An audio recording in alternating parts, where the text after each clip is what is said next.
Hi, it's Sherri from A Quilting Life, and I'm here today to talk a little bit about my brand new A Quilting Life Planner and Workbook. I have talked about this a couple of times here on the channel and also on my blog, and I told you, I believe maybe in the last video, that I am going to do a series of videos in 2022 each month where I kind of walk you through and help you really make the most of this planner.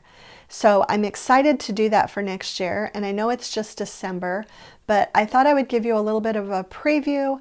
There's nothing magical about January 1st. You can kind of start doing a few things now to get ready for those videos next year. And I'm just going to walk you through a few things that you might want to do sometime throughout this month, and we will be posting those videos on the first Monday of every month. So you'll know exactly when you can look for those videos, and let's get started. Okay, before I get started, I just wanted to point out that I do have two planners available. This one came out in 2020, and it is a smaller, more compact version of this one. A lot of the things that are in this planner are in the large A Quilting Life Planner and Workbook, but there is a lot of additional content in this planner that isn't included in the smaller planner. I sort of envisioned the smaller planner as one that you could keep lists in and notes in and keep it in your purse or your bag when you go to a class or a retreat or shopping, and just kind of have information available to you. The planner and workbook I envision as more something that you work in, write in, also keep notes in, but it just has so many more options. And as I mentioned in the intro, I'm really excited to provide a monthly video throughout the year 2022 to help you really make the most of this planner. Okay, so this is the first Monday in December. I know this is a busy month for many people, and but still I thought this was the best time to kind of give you the intro because sometimes there is some downtime in between Christmas and New Year's, and there's no reason to wait till January to start using it. You really can do a little bit of preparation during this month of December when you get a few minutes here and there. And it doesn't all have to be at once. You can look at it for 15 minutes a couple times throughout the month, and you should be able to be ready to go in January. So the first thing I want you to do, this is just a little mini assignment, is I want you to just flip through the whole planner. Flip through every page quickly, kind of, like you're looking at a picture book, just so that you can familiarize yourself with some of the content and some of the options that are in there. I've already had some emails already with some people saying, hey, I found this page that really spoke to me. I want to fill it out now. Is that okay? And yes, if you want to start, there's places to record a lot of different things in here. If you want to start working on some of those lists, go right ahead.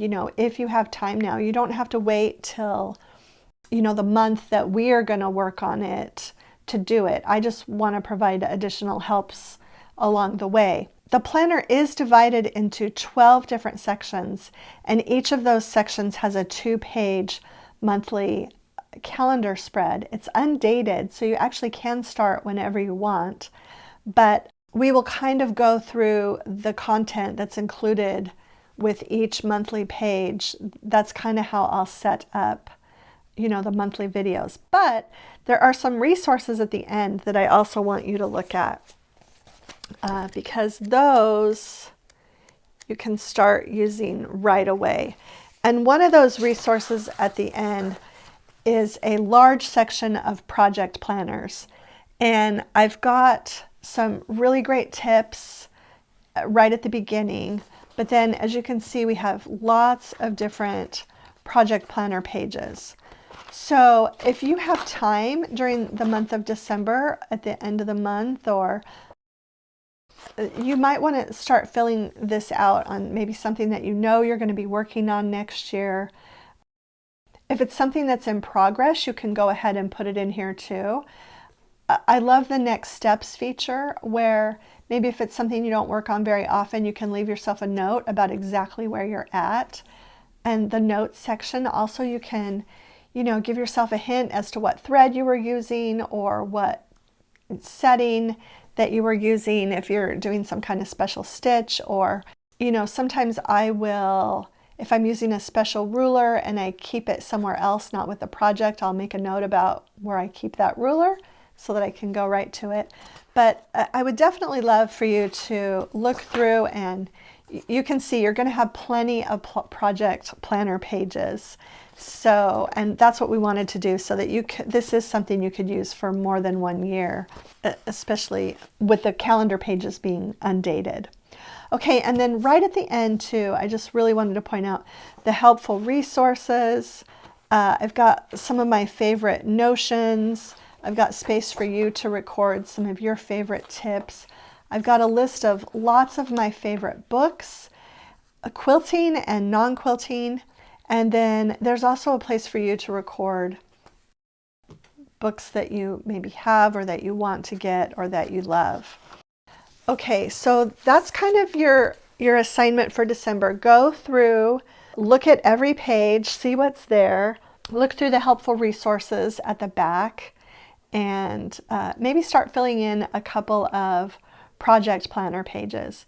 If you really want to get a jump start and you really want to get ahead, the first month is all about reflection. You could start filling in some of those spaces. We'll be talking about that more in January. And you could also, there are some works in project pages, works in project that you're currently working on, long-term, and bucket list projects that you might want to do in the future. You could also go start filling out those pages if you want to get a jump start. But again, we'll be talking about that after the first of the year. Okay, so that's it for our first little Quilting Life Planner and Workbook kind of workshop. I hope you'll be able to find a little bit of quiet time sometime throughout this month to look through and maybe work on a few of those things that we talked about today.